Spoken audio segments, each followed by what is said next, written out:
Machinima!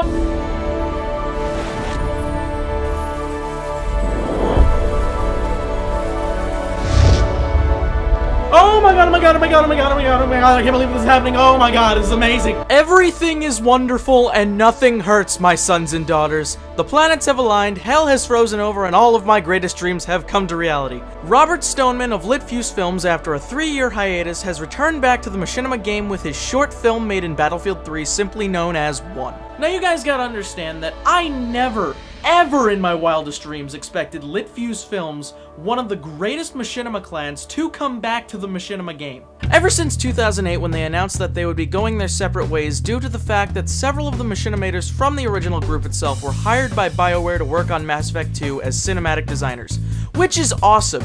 It showed that Machinima can truly get your name out there. So when I learned that Robert Stoneman would be returning to Machinima with a vengeance, well, needless to say, my reaction was just...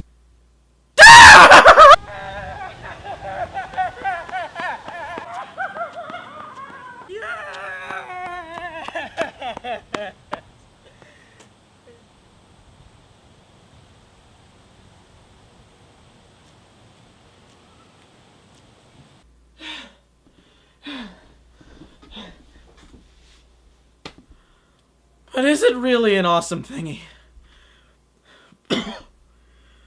Let's find out.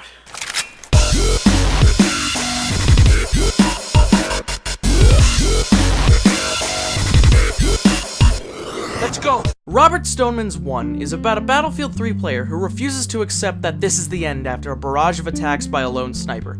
Unbound by fear, he unleashes retribution against the camp sniper. Okay, that's a basic plot to say the least. Pretty bare bones actually. But honestly, this is more of an action-heavy piece than a dialogue-heavy piece. The narrative of 1 is done through what you would expect. Epic action drives the story forward in a way that action should drive a story forward. It's not a machinima with layers and layers of symbolism and meaning. It's an action movie about a guy who's pissed off at a camper. I'm not gonna fault it for its basic plot. That would be like trying to nitpick Battleship for having a basic and terrible plot. It's a movie based on a board game, which in itself does not make fucking sense. I don't think I'll be seeing any symbolism and allegories anytime soon.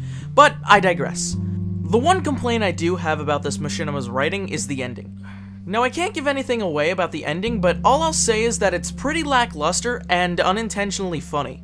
Almost like something you would see in the animated show known as Battlefield Friends. And I'm not saying that Battlefield Friends is a bad show. I'm just saying that it's honestly out of place. Though I have to say the writing for 1 as an epic action piece is pretty decent.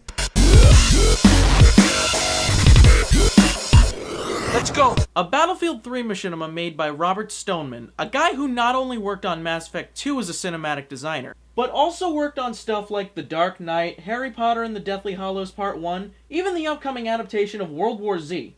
I wonder how good this machinima's gonna look.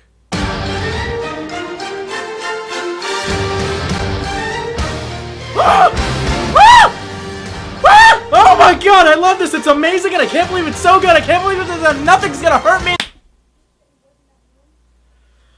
In other words, this machinima is possibly the prettiest machinima to ever grace this show. Prettier than Apocalypsis Ex Machina. Prettier than Ataraxia. Prettier than Genetic Spartan's Viva La Vida.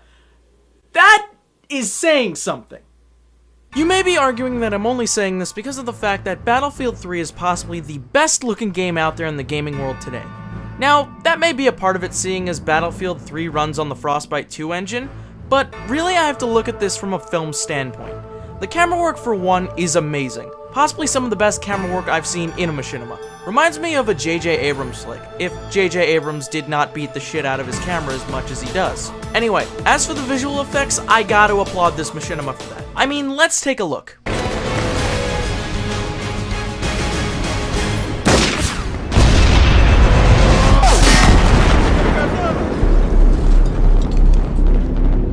I mean, look at that. He just shot a single bullet at a tank missile and blew up the fucking tank.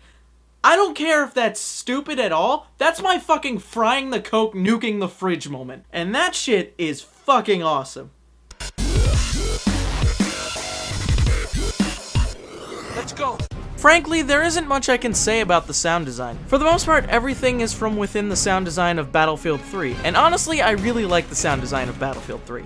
It's more realistic and has a little more variety than the Call of Duty sound design. It manages to immerse you in the gameplay with every little piece of atmospheric audio that drops you into this fully rendered war zone. And that's an argument for another time, but I digress. I guess if anything, I could say that 1 uses Battlefield 3's sound design really well. Let's go! So, I gotta say it, and I know a few of the fans are probably gonna disagree with me. Slightly. But, this action machinima is amazing. One of the best machinimas I have seen on this show. Ever. I mean, if you take it for what it is, a mindless action flick about a lone soldier made in the Frostbite 2 engine, I can't say no to that. This thing just gave me an orgasm. I don't know if you can see it, but it's 10 times better than a natural orgasm. I mean, just... oh, God, yes. Anyway, this is an amazing machinima that I suggest you should totally check out, man. Or woman. You know what I fucking mean. Anyway, so with that said, I will talk to you guys later. I hope you enjoyed this episode of The Machinimist. I'm sorry, guys. I'm fucking juiced up. I want to fucking shoot something now. Where the fuck is my gun? Yeah, this is Smarty signing off. Can't find my gun. I found a sword. Found a sword. Let's fuck shit up!